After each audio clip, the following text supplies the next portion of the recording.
a car to complete the trip. But Detective Luganbuehl noticed something suspicious when he looked inside the trunk of the rental car. Attached to Earl's suitcase was an airline luggage tag for a recent flight from San Diego to Phoenix. A search of the passenger list from that flight did not include the name of Earl Morris, although there was a G. Norris listed. Police put together a group of photographs including one of Earl Morris and showed it to the airline crew members to see if anyone recalled seeing Earl on that flight. One of the flight attendants remembered him distinctly because of the poor quality of his toupee. Faced with this inconsistency, detectives decided to search the Morris home further to see if there was any evidence of foul play, which might have been overlooked during their first visit. Forensic detectives began their search in the master bedroom, spraying luminol on the headboard of the bed. An area instantly turned blue. It was a very fine mist pattern, one they immediately recognized. Only a bullet produces a fine mist of blood similar to that found on the headboard. A beating or stabbing produces a much different blood spatter pattern. On the surface of the mattress, they found tiny blood stains, and they also found blood inside the mattress itself. Next, investigators sprayed luminol in the bathroom. Luminol tests also revealed blood on the cement patio outside the master bedroom, as well as on the master bedroom carpet. But detectives had no idea to whom the blood belonged. To find out, scientists conducted a DNA test on the bloodstain. The results of that test shocked everyone. A deep, dark family secret would soon be revealed.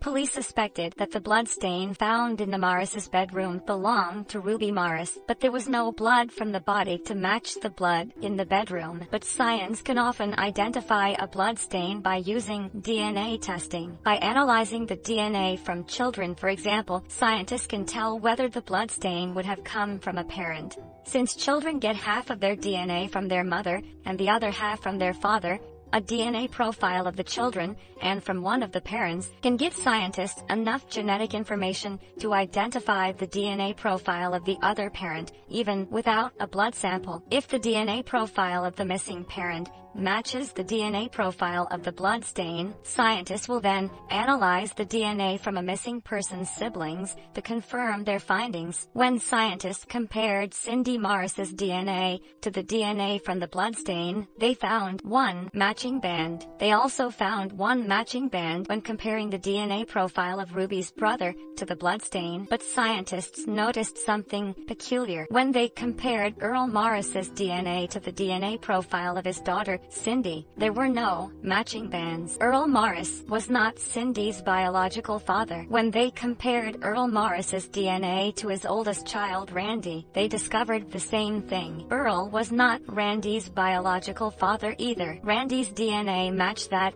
of his grandfather, his mother's father. When law enforcement authorities in Tennessee learned of these DNA results, Ruby's father was charged with incest. According to the DNA tests, Ruby's father had sex with her when she was just 15 years old. But we had a surprise. The Morris children had another family secret to reveal. They admitted that their mother had been depressed recently since she learned her husband Earl was having an affair with her sister Peggy. In fact, Ruby and her daughter Cindy once caught the two together at the Phoenix airport when Peggy secretly flew to Phoenix to meet with Earl. They had found out what flight she was coming in on somehow and followed him to the airport. Ruby confronted Earl about the affair, but he reportedly refused to end it. Ruby hired an attorney to investigate the possibility that Earl was sending money to Peggy from their accounting business. This letter, dated about 2 months before Ruby's disappearance, demands that Peggy Hinton provide a full accounting of all such payments. Police also found a tape recording of a phone conversation between Ruby and her sister, in which Ruby confronts her sister about their sexual affair. He just about had a foreigner.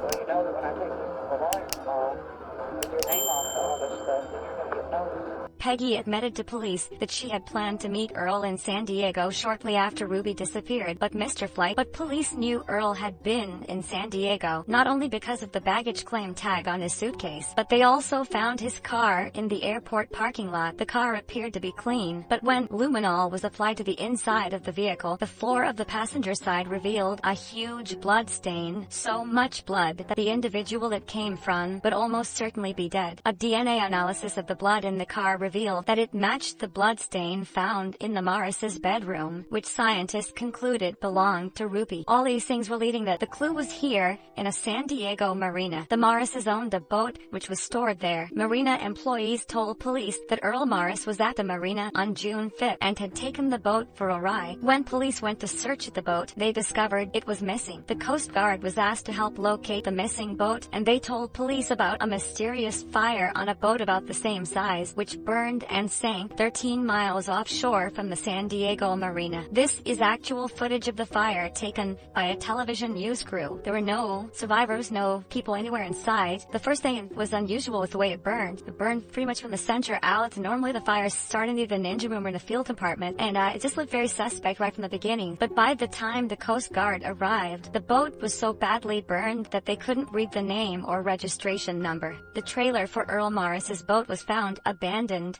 near the boat launch. Once the boat trailer was found, it was fairly easy because the boat trailer location was very near a records indicated that Earl Morris rented a small boat on the morning of June 5th and returned it around 12 noon. About the same time the Coast Guard discovered the burning boat, it was beginning to appear that the body of Ruby Morris was on that burning boat, which sank to the bottom of the Pacific Ocean. The boat had sunk in water 3,000 feet deep in an area used as a military ammunition dump. Police had little hope of recovering the boat, Ruby Morris's body, and presumably the murder weapon, but prosecutors believed that they still had enough evidence to prove Ruby Morris had been murdered. Earl Morris was charged with the murder of his wife Ruby, but the case was far from over. Investigators were in for another big surprise.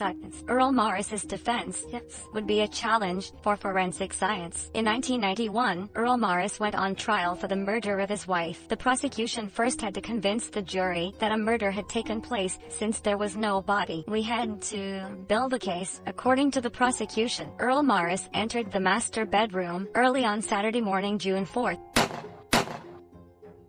He dragged her body into an adjacent bathroom, removed her clothing, and put the bathtub to remove the blood. He then dressed her body in a jogging suit, covered her head wound with a baseball cap, and carried the body to the garage. Since his car didn't have a trunk, he had no choice but to place the body into the passenger side of the front seat. Earl then cleaned all of the blood from inside the house, from the headboard, the bathtub, the carpets, all later revealed by the luminol. Earl began his journey to San Diego, driving nearly 400 miles with his wife's body in the seat next to him. Blood continued to drip from the head wound, falling to the floor beneath the seat, later discovered by the luminol test. Earl stopped once for gas, and no one noticed that his passenger was dead. When Morris arrived in San Diego, he towed his boat to the launch, and in broad daylight, placed Ruby's body on the boat, along with some of the bloody sheets and the murder weapon. He also took along a lantern and some gasoline. After renting a smaller boat, he set off to sea, towing the rented boat behind, 13 miles offshore in the Pacific Ocean, while Earl Morris prepared the boat for destruction, hoping to bury not only his wife's body, but all of the remaining evidence of his involvement. After dousing the boat with gasoline, he stepped into the rental boat, lit the lantern, and threw it onto the deck. He left before being spotted by the Coast Guard. During the trial, Earl Morris delivered a surprising defense. He admitted that his wife was dead, and that her body was indeed on the boat that burned and sank. Morris also admitted to setting the fire and sinking the boat, but Earl Morris insisted he did not kill his wife. He said, She committed suicide because of guilt and depression, guilt over the fact that her husband wasn't the father of 2 of their children, and depression about Earl's affair with her sister Peggy. My first thoughts were that I would be blamed for Ruby committing suicide. After you had those thoughts, did you make any decisions? What decision did you make? To hide it back, but what you done? Earl Morris testified that he discovered his wife with a gunshot wound in her left temple and that she used the couple's .22 caliber pistol. He said he found her body after the suicide and feared he would be blamed, so he disposed of the body by sinking the boat. But the forensic evidence proved otherwise. The blood spatter evidence told forensic detectives that Ruby could not have committed suicide. Earl said the gunshot wound was in the left side of her head, but Ruby was right-handed. It would have been impossible for a right-handed individual to shoot herself in the left temple using her right hand, especially with the long-barrel .22 caliber pistol the Morrises owned.